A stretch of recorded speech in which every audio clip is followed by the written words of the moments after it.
Bismillahirrahmanirrahim. Assalamualaikum warahmatullahi wabarakatuh.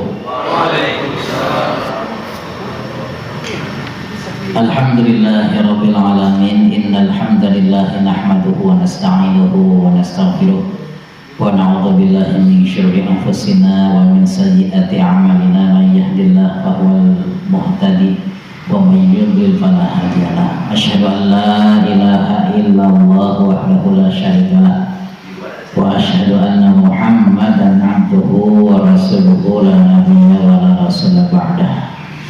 Sallallahu wa sallamu ala rasulin nabiyil karim wa ala alihi wa ashabihi ajma'in wa man tabi'ahu bi ihsanin ila yaumiddin.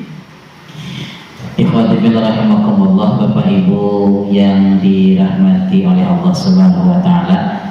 Alhamdulillah, segala puji milik Allah. Kembali kita saling mengingatkan untuk selalu senantiasa mengungkapkan rasa syukur kita kepada Allah. Bi kalimatihi al-kamilah, dengan kalimatnya yang sempurna. Alhamdulillahirabbil alamin. Salawat serta salam senantiasa terlimpah surah hadirat Nabi Muhammad sallallahu alaihi wasallam. Allahumma shalli wa sallim wa barik alaihi. Bapak Ibu sekalian yang dimuliakan oleh Allah Subhanahu wa taala.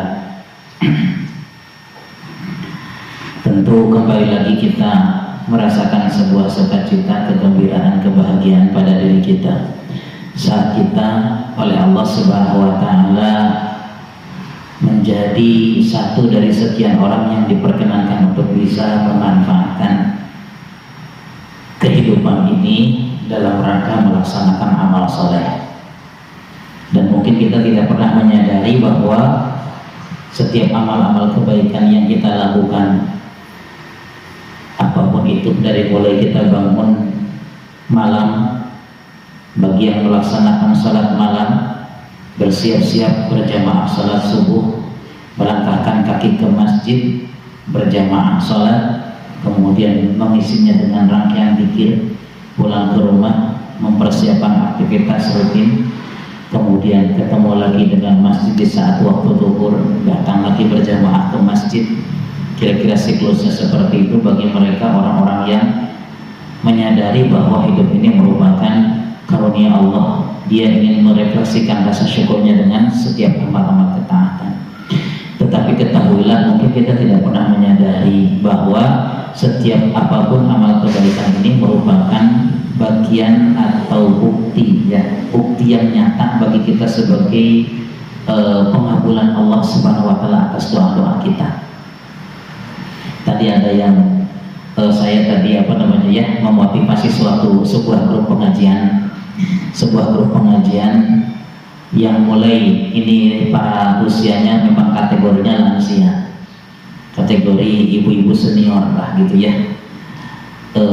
Distimulasi, dirangsang untuk menghafal Al-Quran. Mulailah mereka dari setoran 5 ayat dari surat pokoknya yang disukai, yang disenangi, tapi supaya kompak gitu ya, bareng dan ada daya saingnya antara satu dengan yang lainnya. Suratnya kita samakan, sepakatilah Ustaz yang gampang dulu. Apa itu surat Ar-Rahman? Nah, di sini Bapak sudah pada hafal ya Ar-Rahman ya? Ar-Rahman, Ar-Rahmanir-Rahim, Maliki Yaumiddin. Itu surat Al-Fatihah, itu surat Ar-Rahman ya. Karena ada yang nyambungnya ke sana gitu ya. Harusnya Ar-Rahman Allamal Quran, ini Ar-Rahmanir-Rahim, Maliki, itu Al-Fatihah itu kan, bukan surat Ar-Rahman ya.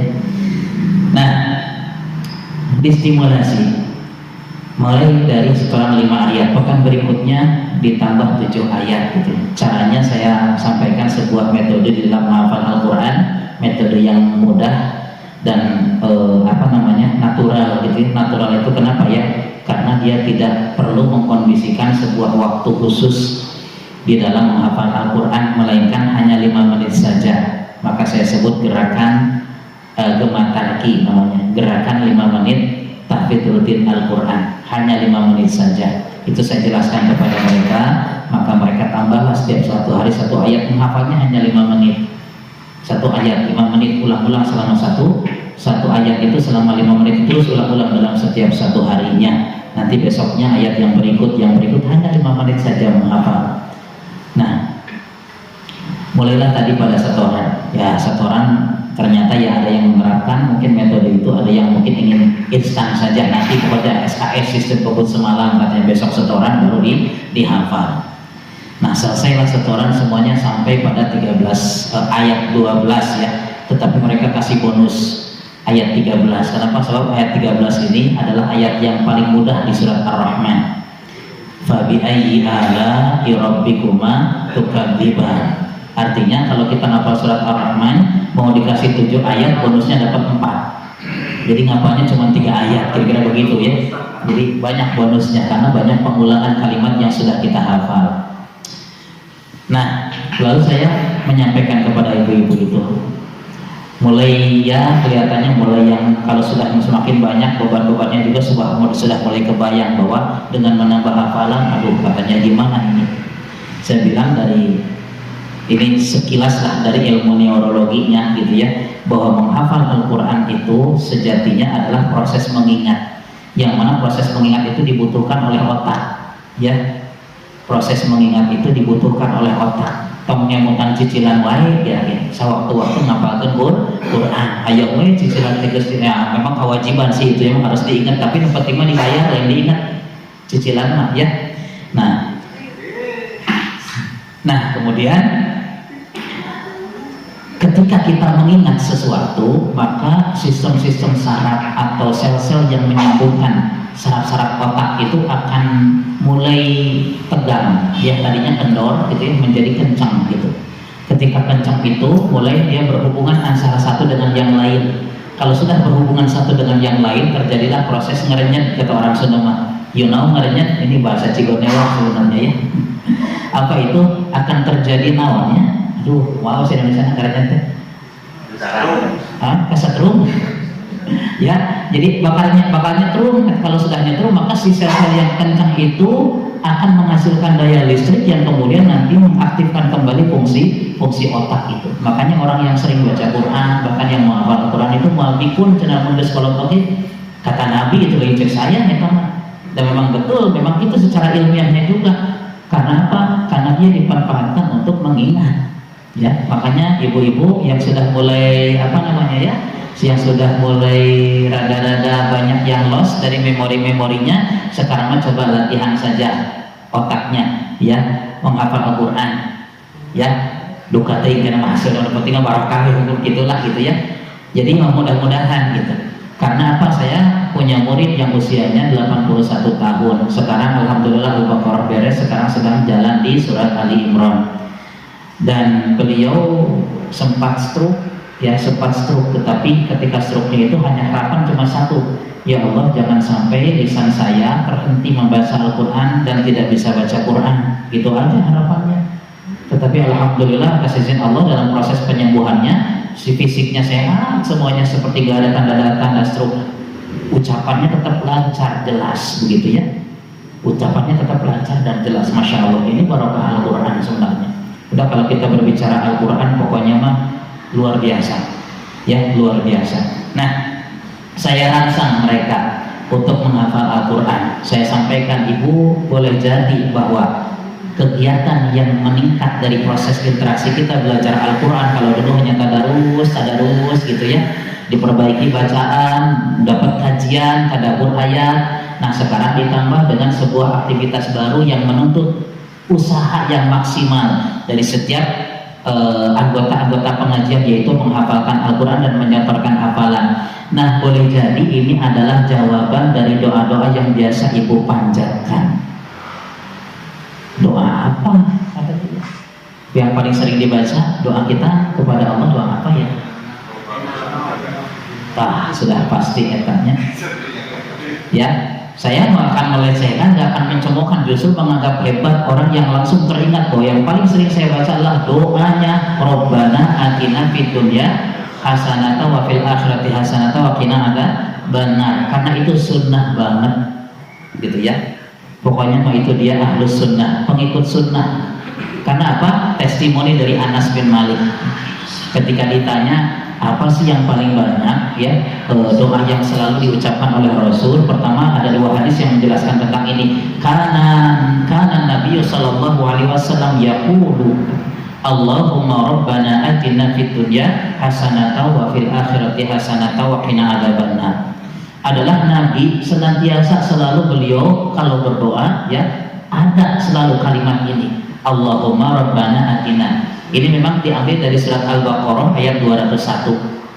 Ya, kalau surat Al-Baqarah 201 awalnya begini, wa minhum may yaqulu rabbana atina, dan seterusnya. Ya, Bapak-bapak sudah pada hafal.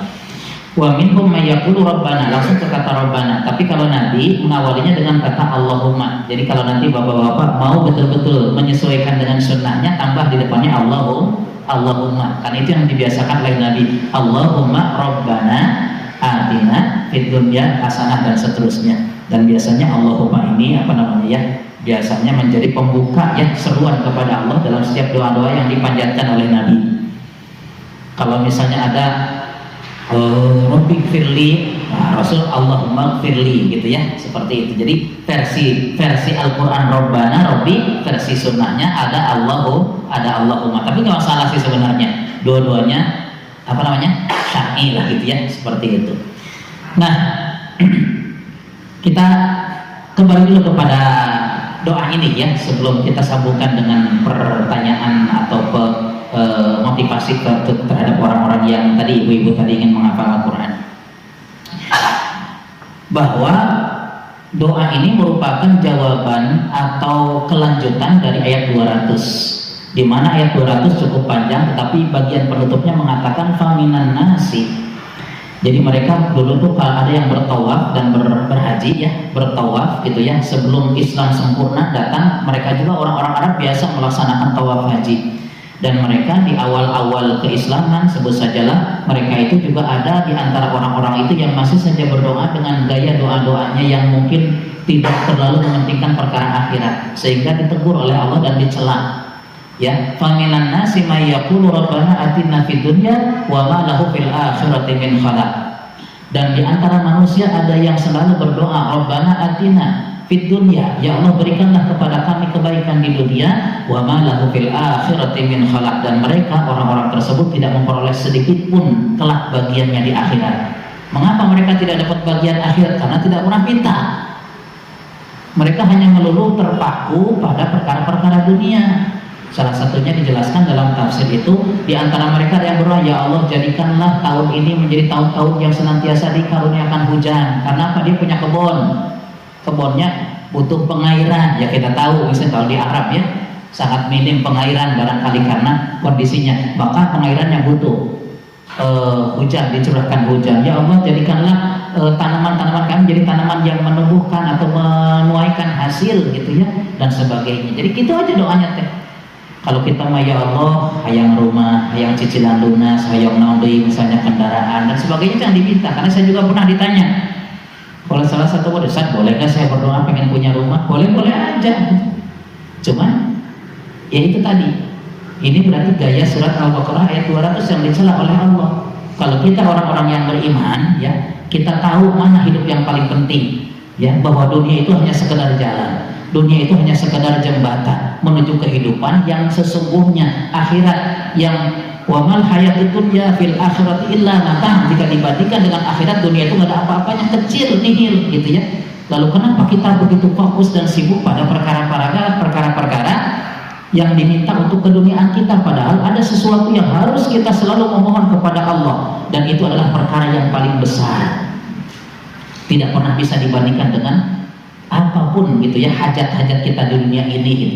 Lalu kenapa itu nggak disinggung? Kenapa itu nggak dijadikan poin utama yang menjadi kebiasaan kita di dalam munajat kita kepada Allah? Nah, oleh karena itu Allah pun melanjutkan dengan firman-Nya pada ayat 201. Inilah yang orang-orang mukmin yang datang kemudian yang paham tentang hakikat kehidupan. Wa minhum may yaqulu rabbana atina fid dunya hasanatan wa fil akhirati hasanatan wa qina adzabannar. Dan di antara mereka ada yang berdoa. Ini yang terbaik. Boleh, silakan minta kemaslahatan dunianya. Ya Allah berikanlah kepada kami kebaikan di dunia. Tapi segera terhubung wa fil akhirati hasanah, juga kebaikan di akhirat. Wa qina adzabannar, dan hindarkanlah kami dari siksa neraka. Bahkan proporsi permohonan akhiratnya diajarkan dua, lebih banyak daripada dunia. Akhiratnya minta mendapatkan kebaikan dan juga dihindarkan dari siksa neraka. Karena apa? Untuk memperoleh kebaikan akhirat itu ya berarti dipastikan dulu harus terhindar dari siksa neraka, begitu. Nah, jadi jangan sampai permintaan yang satu ini mengalahkan sesuatu yang dua, karena dua itu jadi mengisyaratkan lebih banyak tentunya, gitu ya. Nah, apa sih kebaikan di dunia ini? Para ulama tafsir sudah sangat sepakat ya menjelaskan bahwa yang dimaksud dengan kebaikan dunia itu adalah apapun yang ada dalam benak kita yang itu disimpulkan sebagai kebaikan tetapi yang positif, ya, dalam perkara yang positif. Tentu kita ingin sehat, semua anggota keluarga kita ingin sehat, itu tercover dalam doa kita, Rabbana atina fid dunya hasanah. Ya, kemudian kita ingin memiliki rumah yang harmonis, kemudian yang nyaman, yang tentram. Pokoknya itu juga bagian daripada kebaikan yang tercover dalam doa Rabbana atina fid dunya. Makanya dikatakan doa sapu jagat itu memang bukan sembarang penyebutan gitu ya, tetapi itu memang ada makna di balik itu. Pekerjaan kita ingin lancar, prestasi ingin diraih, kemudian ya perkara-perkara apapun urusan hablum minanas kita juga ingin baik, udah itu terliputi oleh doa-doa tersebut, ya, oleh yang kita panjatkan, ya. Sampai kemudian Anas bin Malik itu didatangi beberapa tamu, kemudian salah satu di antara mereka, wahai Anas, saudara-saudaramu ini memohon agar didoakan olehmu, katanya ya, memohon agar didoakan olehmu. Kemudian Anas membaca doa sebagaimana yang biasa dibacakan oleh Rasulullah, yaitu doa tadi. Ngobrollah mereka, selesai ngobrol kemudian bubar. Wahai Anas, katanya ya, sekarang saudara-saudaramu ini akan bubar, mohonlah untuk didoakan. Langsung kata Anas bin Malik, apakah kamu hendak mempecah belah di antara saudara-saudara kita, katanya. Bukankah, katanya ya, ketika kita berdoa Rabbana atina fid dunya hasanah dan seterusnya, maka kita telah diberikan kebaikan yang sempurna oleh Allah, baik dalam perkara dunianya ataupun nanti di akhiratnya. Jadi udah begitu, nggak usah dipecah-pecah lagi. Maksudnya doa tadi udah cukup, ya. Doa tadi udah betul-betul meliputi semua kebaikan yang kita inginkan, ya. Nah, itu kata Anas bin Malik. Jadi kebaikan-kebaikan yang kita harapkan di dunia ini dengan doa-doa tadi, ya tentunya kita paham ya bahwa bagaimana supaya kebaikan ini bisa dikabulkan oleh Allah Subhanahu wa taala. Ya sebenarnya kita harus sadar bahwa Allah pasti mengabulkannya, dan apa yang sedang kita jalani ini sebenarnya bagian daripada pengabulan dari doa-doa yang kita panjatkan kepada Allah. Hidup kita masih terasa kebaikannya, kita rasakan daripada keburukannya. Dan memang kayak gini misalnya, sehat kita terasa panjang ya, bertahun-tahun. Kadang kemudian oleh Allah diingatkan supaya kita bisa menyadari dan mensyukuri nikmat sehat dengan sakit. Dibikinlah sakit apa terserah. Ada mungkin yang sakit giginya, ada yang mungkin demam, flu, batuk dan sebagainya. Paling itu 3 hari sampai 1 pekan. Setelah itu kita merasakan nikmat lagi makan, nikmat lagi minum, nikmat lagi beraktivitas dan sebagainya. Ini bukti bahwa inilah fid dunya hasanah, gitu ya. Nah, walaupun mungkin di sini ada wasilahnya, memang saya menjaga supaya tubuh ini sehat, menjaga imunitas, senantiasa olahraga, makan yang baik-baik, iya. Itu bagian daripada upaya yang dengan upaya itu, yang kita yakin pada akhirnya hasilnya adalah Allah yang mengabulkan. Allah yang mengabulkan. Ya, karena buktinya ada juga yang sehat segar bugar, ya. Sakit mau gitu kan, ayah gitu. Bahkan keburu sakit lagi tidur itu sehat. Ada apa ya? Ada teman saya yang pernah menyampaikan, katanya pamannya itu seorang tentara, fit fisiknya, paling bugar di kita semua, ya jelas lah karena memang terlatih ya kalau memang tentara begitu ya. Tetapi kemudian besok lusa ada kabar meninggal, ya. Kenapa meninggalnya? Tidur, dari tidurnya itu jangan tidak bangun lagi. Apa? Ya itulah udah bagian dari takdirnya itu, Pak. Nah, Bapak Ibu sekalian yang dirahmati oleh Allah Subhanahu wa taala, ya, tetap doa itu kita panjatkan, tapi kita berproses. Dan ketika berproses untuk usahanya juga bagian daripada yang ditunjukkan oleh Allah, ya, bahwa untuk mencapai terkabulnya doamu, hidup di dunia ini baik, ya, maka ia mulai beraktivitas, perdagangannya ingin lancar, ya, Bukan hanya sekedar itu yang diminta kepada Allah, tapi kan tadi ada wafil akhirati hasanah. Nah sekarang kita ambil bagiannya wafil akhirati hasanah. Udah kebaikan dunianya sudah kita paham. Wafil akhirat, jangan lupa berdoa juga tentang kebaikan kita di akhirat. Nah kebaikan di akhirat itu apa sih? Orang-orang itu ya puncaknya adalah memperoleh surga. Tetapi proses untuk memperoleh surga juga ingin dimudahkan. Bagaimana nanti huru haranya di padang mahsyar gitu ya. Bagaimana siksa kuburnya, bagaimana di padang mahsyarnya, bagaimana pada saat itu saling mendakwa dipertemukan dengan orang-orang mungkin yang nanti akan menghujat kita. Jangan sampai itu terjadi begitu. Karena permintaan kebaikan di dua tempat tersebut sekaligus juga memohon agar dihindarkan dari setiap peluang potensi-potensi keburukannya, kan begitu ya. Jadi minta kebaikan itu salah satunya ya dihindarkan dari potensi-potensi keburukannya. Nah, tetapi untuk memperoleh itu semua, waqina adzabannar ya, dipastikan harus ada jaminan terhindarnya dari siksa neraka. Lalu supaya terhindarnya dari siksa neraka bagaimana? Seseorang akan dihindar dari siksa neraka apabila dia mendapatkan voucher apa ya kira-kira? Ampunan dan rahmat, artinya ada penghapusan dosa, diampuni oleh Allah Subhanahu wa taala. Gitu ya. Dan kemudian setelah diampuni oleh Allah ya, dia pasti dapat voucher untuk supaya bisa masuk surga. Sebab dalam surat Al-A'raf dikatakan begini, wa bainahuma hijab wa nada ashabul a'rafi wa bainahuma hijab wa nada ashabul a'rafi rijalan ya'rifuna kullan bisimahum wa nadaw ashabal jannati an salamun alaikum lam yadkhuluha wa hum yatma'un. Ada ashabul a'raf yang mana posisinya itu boleh dibilang di tengah antara surga dan neraka. Al-A'raf sendiri tempat yang tinggi. Tempat yang tinggi seakan-akan tempat persinggahan. Persinggahan bagi orang-orang yang gaje, gitu ya. Apa gaje? Gak jelas. Maksudnya apakah dia nanti ke surga atau ke neraka? Gak tahu itu. Tapi yang jelas dia bertemu dengan para penghuni surga, gitu ya. Rijala ya'rifuna kullam bisimahum, dia menemukan atau berjumpa dengan orang-orang yang memiliki tanda bahwa dia akan masuk surga. Salamun alaikum, katanya selamat atas kalian, gitu ya. Dan menyerunya selamat atas kalian. Salamun alaikum lam yadkhuluha, sementara mereka sendiri belum memasukinya. Kalau mereka sudah masuk surga, nah ashabul a'raf ini belum memasukinya. Wahum yatma'un, padahal mereka sangat ingin segera mengikuti orang-orang yang masuk surga tersebut. Wa idza surifat absaruhum tilqa'a ashabin nar, dan ketika mereka nengok gitu ya, terarahkan kepalanya atau berpaling ke orang-orang yang akan masuk neraka, qalu, mereka berkata, Rabbana la taj'alna ma'al qaumil zalimin, wahai Tuhan kami, janganlah Engkau masukkan kami termasuk golongan orang-orang yang zalim itu, gitu. Ini yang ngegantung. Gitu ya. Nah, maka pemastian ampunan atas dosa-dosa yang kemudian voucher rahmat, karena rahmat itu adalah kunci bisa masuk surga. Nah, bagaimana doa itu terkabul?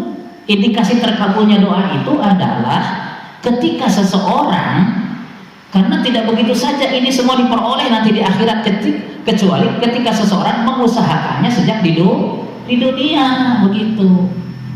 Bahwa dia digemarkan oleh Allah, dia diberikan kecenderungan dalam kehidupannya untuk menjalani sebab-sebab dia kelak memperoleh ampunan dan rahmat itu, begitu.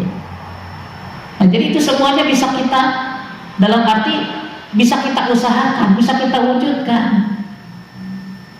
Mengapa tidak kita memaksakan bangun di waktu malam? Sebab bangun di waktu malam itu adalah peluang untuk memperoleh ampunan dan rahmat, gitu kira-kira. Jadi ketika kita kemudian gemar bangun malam atau sadar, ya itu Allah sedang mengabulkan doa tadi, tinggal kita mau meraihnya atau tidak. Sebab nanti setelah doa itu, ayat 202 ya, Allah berfirman, ulaika lahum nasibum mimma kasabu, katanya. Mereka lah orang-orang yang kelak akan mendapatkan bagiannya sebagaimana yang dia usahakannya. Jadi pintunya hasanah wa fil akhirati hasanahnya itu istilahnya beda-beda nanti, bergantung dengan seberapa banyak dia usahanya untuk meraih itu semua. Nah ya, untuk memperoleh kebaikan akhirat dan dihindarkan dari siksa neraka itulah peluangnya yaitu ketika kita hidup di dunia ini. Nah, jadi kalaulah kita rajin ke pengajian, kalaulah kita rajin sholat berjamaah, kalaulah kita rajin sholat malam, kalaulah kita selalu bersedekah, kalaulah kita terus melakukan amal-amal kebaikan, itu pertanda wa fil akhirati hasanata wa qina adzabannar. Artinya kita digemarkan melakukan variabel-variabel yang bisa menjadi jalan datangnya ampunan dan rahmat tadi. Kita lihat surat Al-Imran yang sering kita bahas di sini ya. Surat Al-Imran 133. Wasari'u ila maghfiratin mir rabbikum wa jannah. Bersegeralah kalian menuju ampunan Rabb kalian dan surganya. Tuh kan ini sudah kita bicara ampunan dan rahmat. Karena surga itu rahmat ya. Arduhas samawati wal ardu 'indatil muttaqin. Yang mana luasnya seluas langit dan bumi dan dipersiapkan oleh Allah untuk orang-orang yang bertakwa. Bagaimana bersegera menuju ampunan dan rahmat itu? Nah, bukan ibaratnya kita terus-menerus saja memohon ampunan dengan mengucapkan lafaz-lafaz istighfar lah gitu ya, dengan segala variasinya. Bukan itu saja gitu maksudnya. Itu amalan lisan, zikirnya namanya. Tetapi yang dimaksud dengan ayat ini adalah bersegeralah badiru bil a'malis sholihat. Bersegera bergegas melaksanakan amal-amal yang soleh, amal-amal yang makbul, amal-amal yang diterima di hadapan Allah. Karena apa? Karena sejatinya setiap amal-amal yang Allah perintahkan itu merupakan variabel-variabel yang bisa menjadi sebab datangnya ampunan dan rahmat Allah tersebut, begitu. Nah, jadi kalau begitu karakter beramal soleh itu bergegas, bersegera, gitu ya. Menunggu sesi-sesi the last gitu ya, the last one atau the last hour gitu ya, the last minute gitu, maksudnya pengatasan sesi-sesi gitu ya. Ini saya kadang suka dalam tanda kutip yang sok ada kesal, ada kehel gitu ya, karena mungkin tanda kutip saya bilang gitu ya. Jadi karena diundang istilahnya menjadi khatib di beberapa masjid untuk salat Jumat lah, khatib Jumat gitu ya, baik itu di lingkungan masyarakat ataupun di lingkungan instansi, baik pemerintah atau swasta ya. Nah, kadang-kadang kalau di lingkungan instansi ya, yang swasta itu kan relatif orang-orang pekerja yang muda-muda begitu ya, yang muda-muda itu teh apa namanya ya, yang kalau saya perhatikan caleg di pojok itu kadang ada yang megang HP dan lain dikilkeun, tapi dikilkeun. Nah, jadi si gadang keur main game namun kieu urangnya. Da kan kata ilmu pakar komunikasi katanya, ini begini mah searching, kalau ini begini mah enjoying katanya begitu ya. Kalau sekarang ini sedang cari-cari, kalau sudah mulai menikmati dia diginikan. Oh gitu. Aya anak itu ditegur-tegur hari-hari. Jadi malah yang lain menculang sila main menjong-jong gitu ya. Nah, setengah deh ya berarti cerita memang guys ya, selidik punya selidik pakai bluetooth nyanyi tuh mah akademia gitu mah ayah begitu, naudzubillah itu ya. Nah, komat oke kepaku gatul, komat teh sadar gitu komat kakara berdiri. Ada yang sudah khutbah kedua dan sedang berdoa, mau ditutup salam baru datang, dia sholat tahiyatul masjid, Allahu Akbar. Saya ucapkan apa namanya ya, penutup gitu ya, selesai aja penutup kan berarti langsung komat. Dia belum ruku dia, pas kita mau apa namanya langsung gini lagi jadinya akhirnya atau datangnya pas jam itu ya. Memang apa namanya, kenapa mesti berlambat-lambat ya, kita husnudzon saja, barangkali ada kendala-kendala gitu ya. Tetapi ya kalau seandainya memang ya harus diperhitungkan lah waktu Jumat itu ya, harus diperhitungkan. Karena apa? Perintahnya jelas. Ya ayyuhalladzina amanu idza nudiya lis-sholati min yaumil jumu'ati fas'au. Fas'au itu artinya bergegas. Ya artinya berarti maksudnya bergegasnya jangan nunggu kodenya baru jalan. Tidak, sekarang kan sudah jelas. Kalau dulu oke lah, tandanya adalah seruan. Makanya ada dua adzan ya Jumat itu ya. Tapi adzan yang pertamanya dilakukan di tempat-tempat manusia beraktivitas, bukan di masjid. Adzan pertamanya, ya. Jadi, karena gini, mau ngasih taunya gimana sih? Mau ngasih taunya gitu ya? Ya, kalau dengan lonceng, nurutan batur, agama batur. Jadi naonnya, iya mengingatkan bahwa ini adalah sebentar lagi waktu Jumat. Ya udah dengan kalimat adzan saja, datang ke pasar Celewung adzan, ya. Kang Juber kadinya tah mana pasar teh balik dinya nya. Oh kan itu gitu. Allahu Akbar lah gitu. Ayeuna mah teu kudu, ayeuna mah hanya terus arah waktu marawah HP aya waktuan malah gitu ya. Nah, seperti itu. Sekarang mah enggak perlu. Ya, kalau dulu begitu diingatkannya. Jadi adzan 2 kali itu adzan pertamanya dilakukan di tempat-tempat di mana manusia itu beraktivitas, mengingatkan mereka bahwa sebentar lagi akan masuk waktu Jumat, bergegaslah bersegera. Masjid deril adzannya adalah itu yang di masjid pas memasuki waktunya itu gitu ya. Nah, karena sekarang kemaslahatan itu sudah tidak lagi diperlukan, maka kembalilah ke sunnah awalnya sebagaimana yang disyariatkan oleh Rasulullah. Satu adzan itu kira-kira begitulah pemahamannya sekarang.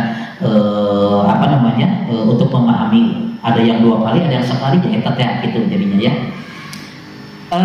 Nah, jadi ikhwati fillah rahimakumullah, setiap kali ada pertambahan kuantitas dan kualitas amal kebaikan kita, maka ketahuilah itulah bukti bahwa wa fil akhirati hasanah wa qina adzabannar, kita dikabulkan oleh Allah Subhanahu wa taala. Nah, maka saya motivasi itu ibu-ibu, pokoknya jangan patah semangat ya. Ibu artinya sudah mendapatkan pengabulan doa dari Allah, karena ini bagian daripada variabel.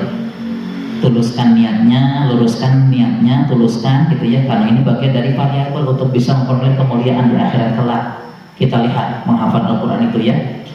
Seseorang yang menghafal Al-Quran jadi banyak baca ya. Dan banyak bacanya itu tidak mengandalkan harus ada Quran di hadapannya gitu maksudnya. Ya, dia dimanapun bisa membaca. Ketika nunggu kemacetan gitu ya bisa, ngawas hafalan.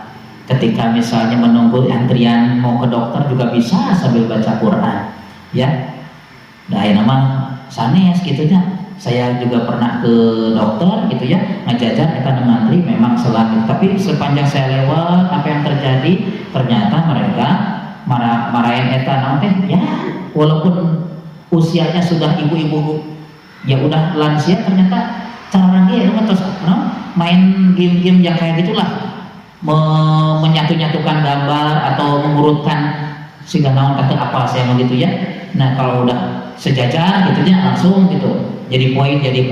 Nah, jadi sarana hidup itu padahal orang yang sehatnya, yang sehat harus banyak zikir, banyak memohon kepada yang maha menyembuhkan, lain ulin wae gitu kan. Nah, inilah yang terkecoh gitu ya, seperti itu. Nah, jadi membaca Al-Quran, nah, kenapa tidak di situ ya? Kalau memang ada di sini Quran disimpan, bacalah barang seayat 2 ayat gitu ya, walaupun bacanya lambat lama nggak masalah gitu ya. Kita mengisi saat-saat waktu itu berarti pertanda wa fil akhirati hasanah. Kita ingin memanfaatkan waktu saat itu untuk mendekatkan diri kepada Allah.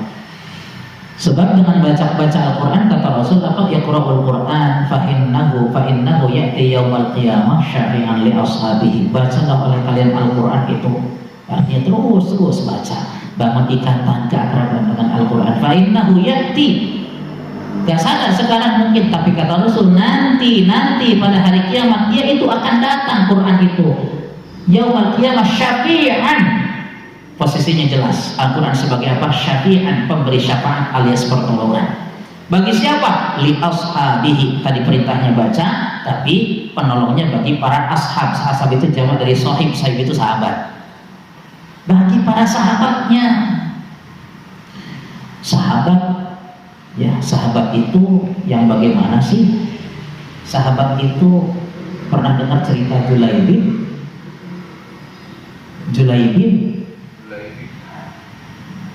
Namanya juga aneh di antara sahabat, mungkin baru dengarnya Julaibib. Iya, nama aneh karena apa? Kalian pernah ceritakan saja.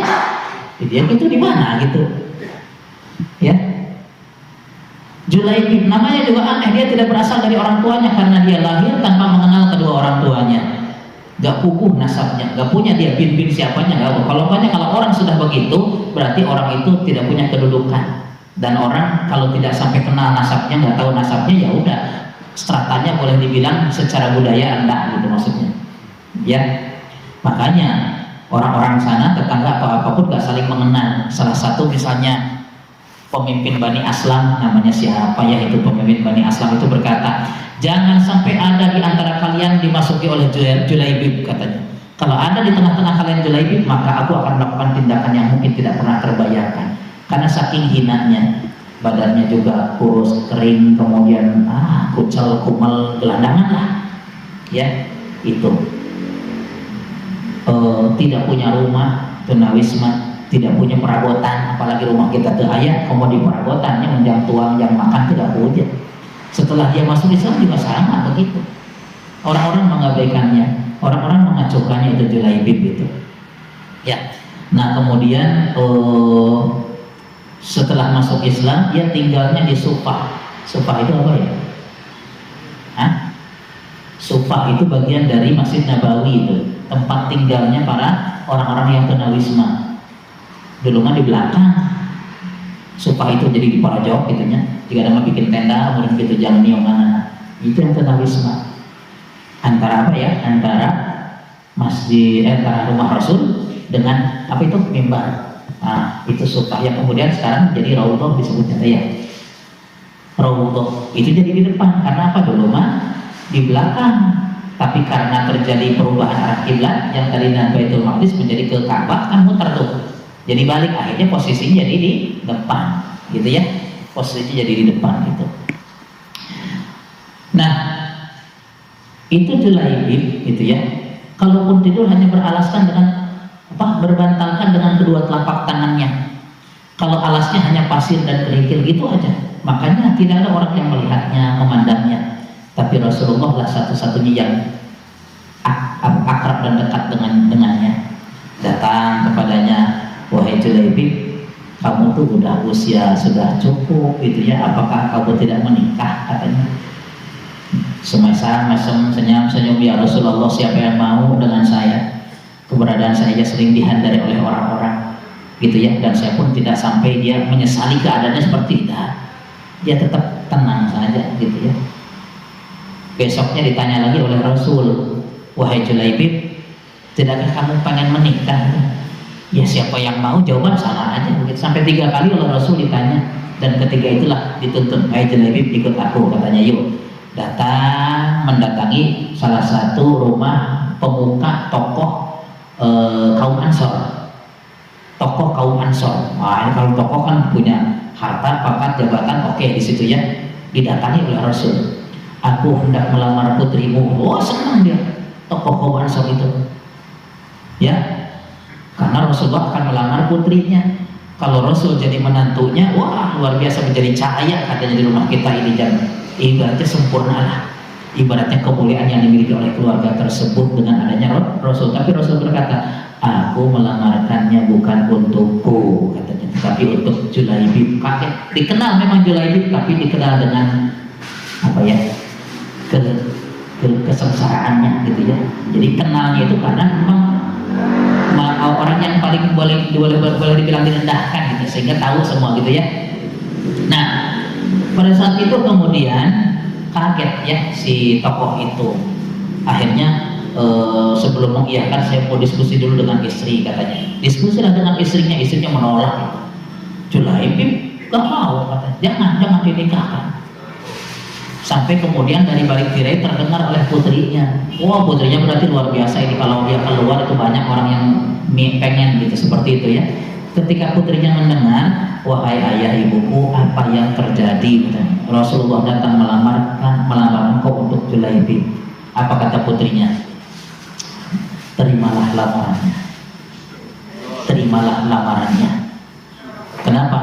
Sebab Rasul yang memilihnya. Rasul tidak mungkin mencelakakan, merugikan, membinasakan. Rasulullah tidak mungkin mengecewakan. Karena beliau, karena si putri ini, si anak perempuan ini, dia beriman dengan sebuah ayat Al-Quran surah Al-Ahzab ayat 36. Wa ma kana lil mu'minin wala mu'minatin idza qadallahu wa rasuluhu amran ay yakuna lahumul khiyaratu min amrihim. Tidak pantas bagi seorang mukmin, katanya, tidak pantas bagi seorang mukmin baik laki-laki atau perempuan, jika Allah sudah dan Rasulnya sudah menetapkan suatu perkara pada suatu urusan, kemudian ia mencari pilihan yang lain. Ini keputusan Rasul, dan perempuan itu beriman dengan ayat ini. Maka dengan berat hati si ayah pun datang kepada Rasulullah, saya terima lamarannya, katanya. Alhamdulillah, senang. Julaibib juga senang, gitu ya. Nah kemudian si perempuan tadi didoakan oleh Rasul. Kira-kira doanya saya redaksinya belum dapat ya, tapi maknanya begini bahwa ya Allah, hindarkanlah perempuan atau gadis itu dari setiap masalah dan berikanlah kemakmuran di dalam kehidupannya. Itu doa Rasul terhadap perempuan yang beriman tadi, yang solehah tadi ya. Julaibib pun bersiap-siap akan menikah, tetapi tidak lama kemudian datang seruan seruan untuk berjihad. Di situ bimbang Julaibib antara melanjutkan pernikahan atau berjihad, karena udah dapat rekomendasinya dari Rasul menikah katanya. Tapi dia memilih untuk menemani Rasulullah berjihad. Ya, si calon istrinya juga ya, pergilah, aku akan senantiasa menunggumu, katanya begitu. Ini istrinya salihah banget, maksudnya calon istrinya udah begitu ya. Nah singkatnya kemudian peperangan usai, para sahabat kembali, Julaibib tidak kembali. Sampai Rasulullah berkata, adakah di antara kalian yang kehilangan seseorang? Tidak ada ya Rasulullah. Rasulullah bertanya 2 kali, adakah yang kehilangan seseorang? Tidak ada ya Rasulullah. Sampai kemudian matanya merah, wajahnya juga merah. Adakah di antara kalian yang kehilangan seseorang? Tidak ada ya Rasulullah. Mulai takut sahabat juga sih sebenarnya dengan Rasulullah, kok lain dari biasanya. Adapun aku kehilangan sahabatku Julaibib.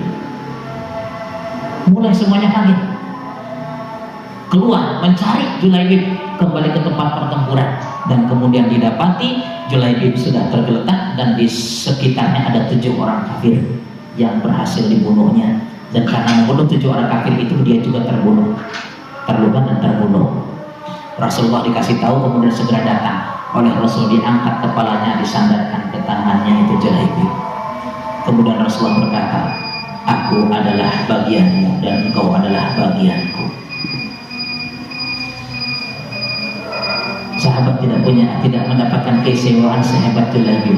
Begitu sampai Rasulullah mengatakan Julaibib adalah yang tidak dirindukan oleh perempuan manapun ya di dunia ini, tetapi ia adalah yang akan dirindukan oleh para bidadari surga. Masya Allah. Ibu-ibu tinggal walaupun di masker tetap aja kelihatan senyum-senyumnya gitu ya.